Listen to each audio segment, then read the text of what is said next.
I owe Yoshi Yoshitani an apology because for the first 20 minutes or so of me working with the Oracle of the Divine, I was actually convinced that there was something off about the organization of this deck. The cards weren't numbered, they weren't alphabetized, and the symbols across the top of the cards felt completely random to me. Now, in my defense, when I get a new deck, I immediately go into analysis mode. I'm looking at the artwork, the symbolism, the color choices, the card backs, the overall structure. I'm trying to understand how a deck works before I even start reading with it. The problem is, I'm also a stubborn Aries who apparently believes that reading the guidebook is optional. So instead of opening and reading the guidebook, I spent 20 minutes trying to reverse engineer the whole system myself. Turns out, Yoshi already explained everything.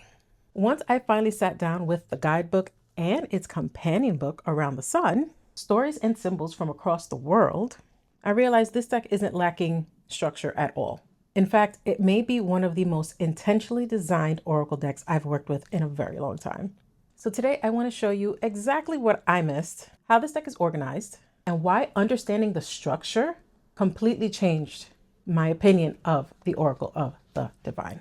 For those who aren't familiar with Yoshi Yoshitani's previous deck, Tarot of the Divine, Yoshi uses fables, myths, and legends from around the globe to help us interpret tarot cards. I believe there are legitimately 78 unique stories that help bring the tarot cards to life. In Oracle of the Divine, we are diving deeper into the stories. Instead of 78 individual stories, we're now working with a 60-card deck that explores 12 stories. Now, this is where the structure gets very important. Each story is explored through 4 suits.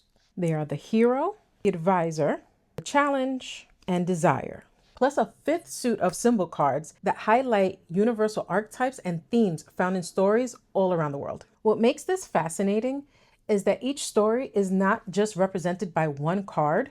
Instead, each story is represented by 4 different roles. And once I understood that, those seemingly random symbols at the top of the cards suddenly made perfect sense. So this laurel here at the top represents the hero card. The eye represents the advisor cards. The skull represents the challenge cards. And the heart represents the desire cards. And the symbol up here, these are the symbol cards. Something that I did not find explicitly stated in either of the books, but I made note of. Each story in the book has a related symbol card. So the story will go through your 4 suits, and then at the end, there's a symbol card. So for me, personally, each story, I know it says that there are 4 suits. To me, there's really 5, but that's just my take. Now here's where my own tarot brain started making some connection. This is not something that Yoshi says in the guidebook. This is entirely my interpretation. But I couldn't help but noticing how naturally these card suits correlated with tarot suits. No, the hero card feels very much like wands to me. They're associated with spirit, action, purpose, and personal drive. The advisor card reminds me of swords. They deal with perspective, insight, wisdom, and the mind. The challenge card feels connected to pentacles, because they often bring us face to face with practical realities, obstacles, and material lessons. And the desire card, yeah, that's the cups to me. They're rooted in emotion, longing, relationships, and the heart. And it might be a stretch, but the symbol cards feel like the major arcana to me. I get that overall big message feeling from these cards. The ones that bring those life lessons, the archetypal energies, the ones that shape our journey. I feel like that's what these are. And this brings me to what I believe is the most interesting thing about the Oracle of the Divine. The structure is not just organizational, it is purposeful. In a lot of Oracle decks, the cards are organized alphabetically, numerically, or by a theme. And that's useful for finding the cards in the guidebook. But for the most part, once you shuffle the cards, that organization is no longer useful. With Oracle of the Divine, I don't think that's the case. The structure feels woven into how the deck delivers its meaning. Each card isn't just delivering its own message. It's carrying the perspective of a role within the story. A hero experiences a situation differently than an advisor. An advisor sees things differently than a challenge. And desire introduces an entirely different layer to an interpretation. And then you have the symbol cards, connecting these stories to larger universal themes. Think about it. I see it in my head, kind of like when your favorite shows or movies have crossovers. Characters may behave one way in their own natural environment, but take them out of those environments, and in another setting, they may experience things and behave way differently. That's how I see these cards. To me, that creates additional layers of interpretation and depth that make the reading experience richer. Now let's take a look at the guidebook, because that's where everything started clicking for me. All right, so we have Oracle of the Divine, a deck and guidebook inspired by mythology and legends from around the world. Okay, we have our contents, and we have here how to read this Oracle deck, upright and reversed meanings, sample card interpretation. We have some spreads, and then we have the cards, which if you want to reorganize them, that's how you do, but you have to look at the guidebook. Okay, we have color pages. Okay, so I know I went over the structure, but I'm going to read it verbatim from the book. So the structure here, this Oracle deck consists of 60 cards broken up into 5 suits of 12 cards each: Hero, Advisor, Challenge, Desire, and Symbol.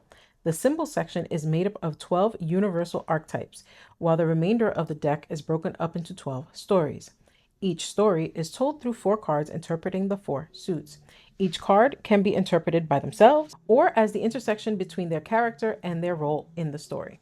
So here they break down each of the suits. Hero cards are spirit cards. They have high energy, will, and conviction. They provide the momentum for the story. They are the impetus and the driving force. So like I said, I believe those are wands. Advisor cards are mind cards. They signify help, guidance, and assistance. They do not lead the charge, but support from behind. Swords. Challenge. Challenge cards are material cards. They are the counteraction, the barrier, and the opposition. They are the conflict the hero must face. Pentacles. Desire cards are emotion cards. This suit is the most varied, as desires are also extremely diverse. These are wishes, hopes, and dreams that pull the hero forward. Cups to me. Again, this is just me. It doesn't say that these are cups, swords. That's totally me. But everything else that was read was from the book. So the symbol, these 12 cards are themes and imagery that show up repeatedly in myths and fairy tales all over the world. Not every culture has each symbol, but many occur frequently. Collectively, these cards have stronger archetypes and are more powerful.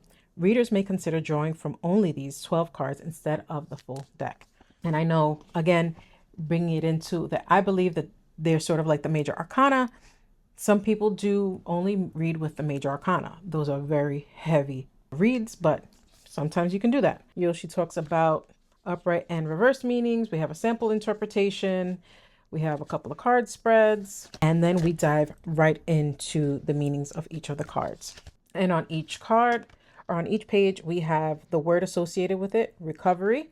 It breaks down what story the card belongs to, the origin country, the suit, the meaning, upright and reversed. And if you don't want to read a whole spiel, you can go ahead and look in this little bubble for some quick word references. The guidebook breaks it all down by story. So the first 4 cards are one story. It's the 4 suits. Then it moves on to the next. The symbols are left for the last 12 cards. So that's how this is lined up. And yeah, it just takes us, there's nothing else for the end except for like the publisher notes. So it takes us to the very last card. Nice little quick reference. Definitely, again, what I appreciate is that the guidebook doesn't just tell you what the card means. It helps you understand where the card fits within the larger structure of the deck. Now, you saw in the guidebook, there isn't too much to these stories that are here. While you're getting the different aspects of the story, there isn't too much about the story, but that you get from Around the Sun. Here you get more of the meat and potatoes of the story. You see the pictures in there. The pictures are here. You get the story. And then there's even, I like that it kind of gives you some historical background on some things, gives you a little extra information. And then it even has some of the symbols that you see on the cards are explained here in this book, which I love that. I'm learning about a lot of these myths in this book. So I don't know some of the deeper meanings of symbols from around the world. So I love that Yoshi has included them in the book. If you are familiar with Tarot of the Divine, that also had some supporting material Beneath the Moon with the fairy tales broken out as well. And then we had the Tarot of the Divine handbook. So I feel like Around the Sun actually condensed the need for these 2 books. The feature that's just missing is you don't have somewhere to write down little notes and things like that like you do here, but I don't think that's a biggie. I honestly really love having this book. I plan on sitting and reading this with my daughter. And same with Beneath the Moon. I could do the same. These are great stories to read with your kid at night. Welcome to the flip through of the deck. As was explained with the structure of the deck, there are 4 suits, 12 cards to each suit. 4 cards make up a story. So as I flip through, I will say the word that is associated with the card. I will also state the story and the origin. At the end, we have the 12 symbol cards for the 12 archetypes. Here we go. Apologies if I mess up any of the pronunciations. Our first story is Amaterasu and the Heavenly Rock Cave from Japan. This is a Japanese myth. First card is Recovery. Second card is Celebration. Next is Wrath. Last for this story is Order. The next story is Inanna's Descent to the Underworld.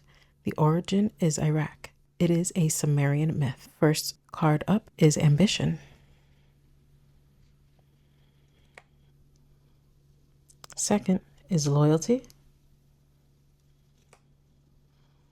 Third is Reckoning. Fourth is Power. The next story is Hikayat Panji Sumerang. Origin is Indonesian archipelago, Malay version of Havanese myth. And the first card is Fluidity.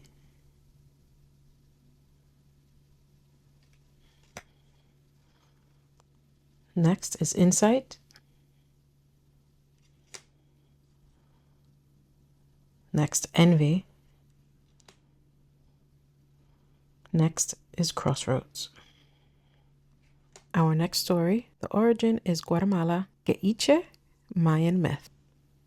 Our first card is Vitality, followed by Temptation, Obstacles, rounding it out with Stability. Our next story is The Legend of the White Snake. Origin is China. It is a Chinese legend. So, first up is Integrity. Next up, Endurance.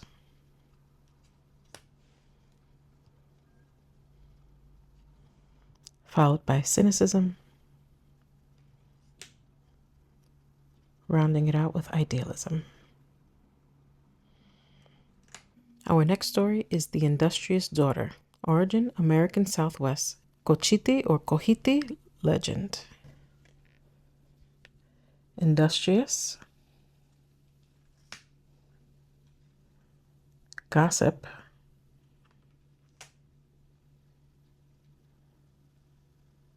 Vanity.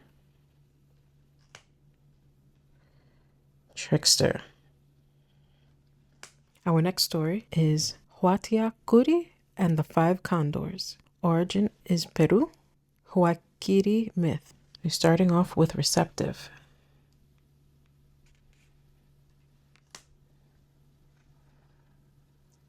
Potential. Greed.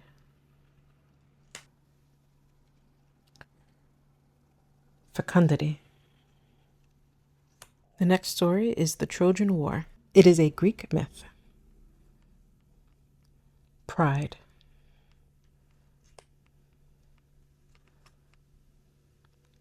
Contemplation. Impulse.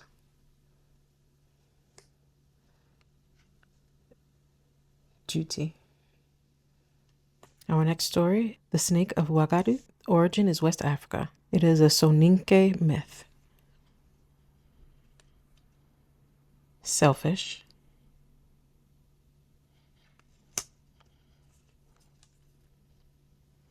Recovery. Trying to make sure you see the symbols. Sacrifice. Abandonment. Our next story is Kalevala. The origin is Finland. It is a Karelian and Finnish myth. Hyperfluous.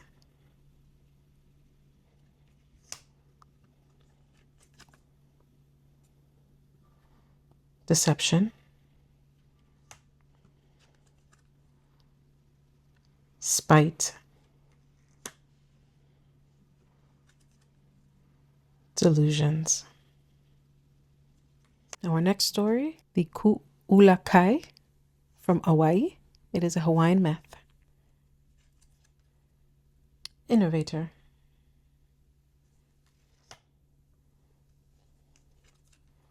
generosity, gluttony,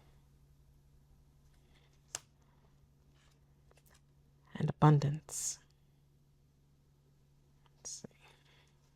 Our next story is the Epic of Fumu Liyongo. Origin is Swahili coast, parts of the Mozambique, Kenya, and Tanzania. It is a Swahili epic.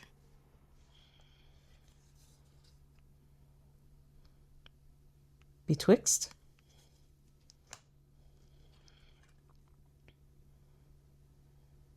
discretion, betrayal, fulfillment. Those were our 12 stories. Now we go into the symbols. These are supposed to be the 12 archetypes. So first up, we have the divine fruit, the mirror,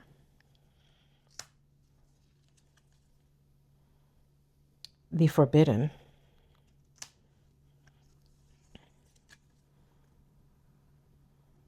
the reaped God,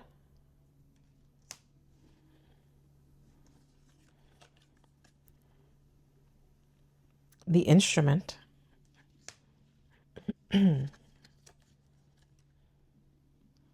the magic skin,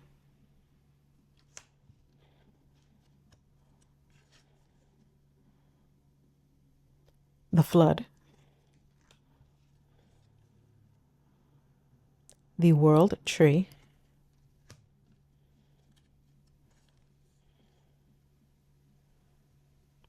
the sacred sword,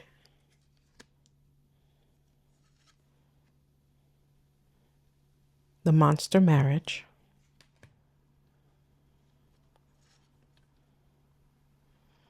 the primordial chaos, and we end with the apocalypse.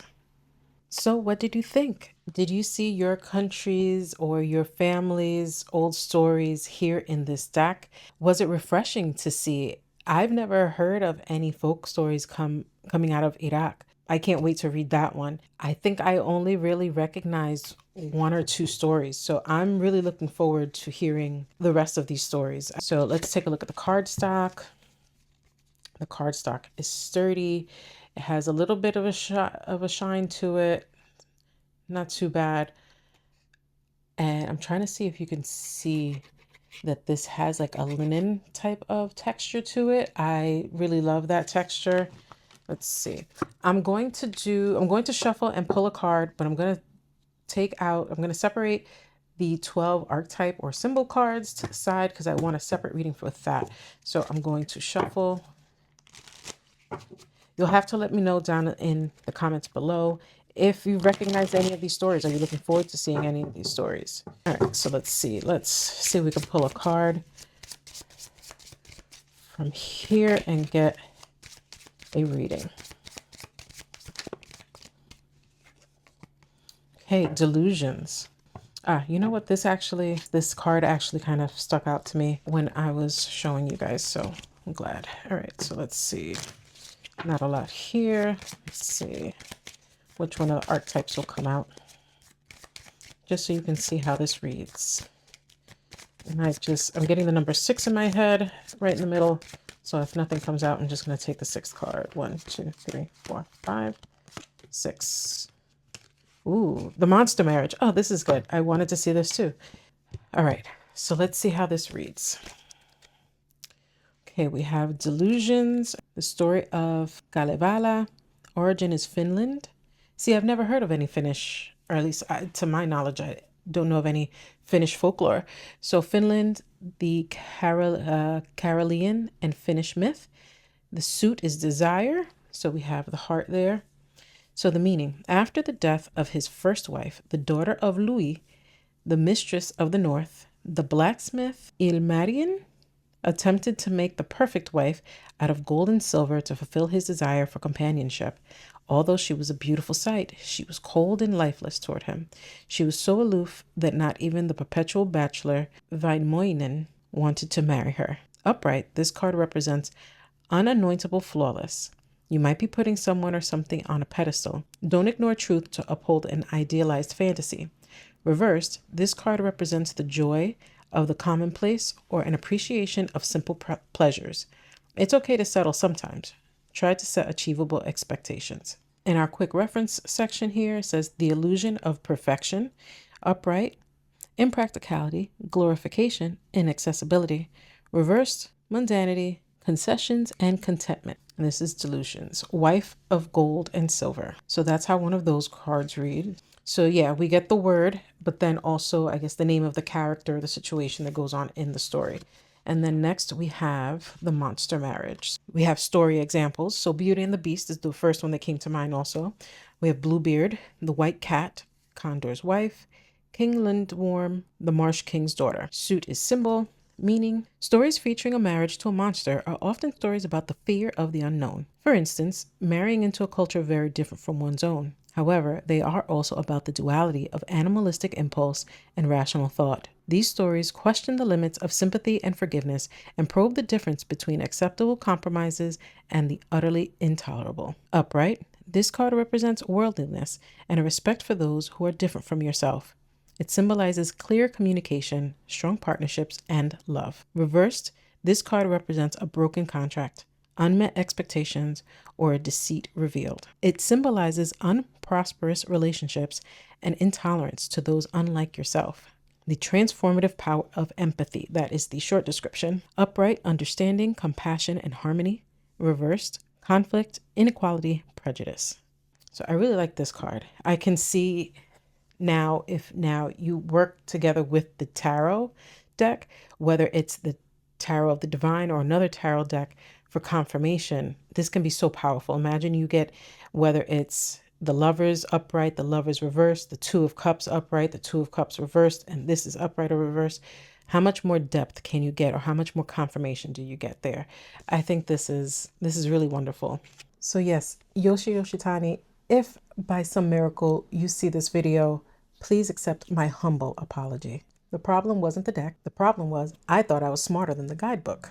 The more I work with Oracle of the Divine, the more I appreciate just how thoughtful this system really is. It's beautiful, it's clever, it's layered beyond belief, and it's a deck that rewards curiosity. I also deeply appreciate the extensive research that was done for this project. Yoshi made sure to provide us with some lesser known myths, fables, and legends from around the world, instead of just regurgitating the same 10 that we've heard since like grade school. If you've worked with Oracle of the Divine, I'd love to hear your experience. Did the structure make sense to you immediately? Or did you have a moment like I did where everything just clicked, when you actually read the guidebook?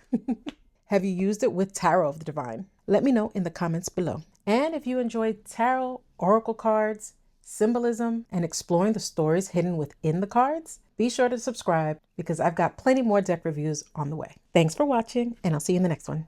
Ciao.